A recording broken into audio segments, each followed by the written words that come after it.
Welcome to the Slop Farm. Enjoy the video. You need to verify your status first. Open Settings, tap your name, then Family Sharing to see whether you're a member or the organizer.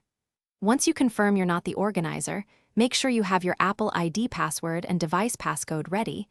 You'll need them for settings changes and confirmations. If the organizer is remote, request they give you temporary access or perform one small change for you. Do this now so the next steps won't stall. Gather credentials and organizer cooperation before moving on.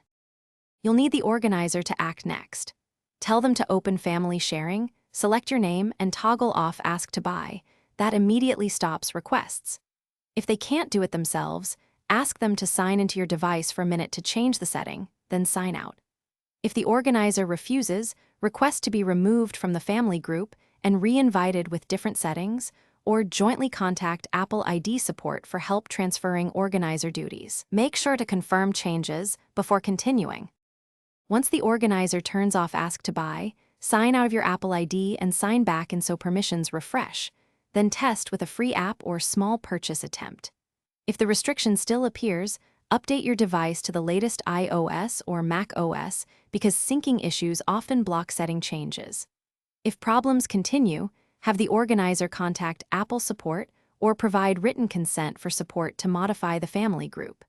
Keep the organizer involved. Their role is essential for resolving. Thanks for watching. Consider subscribing if we helped you today.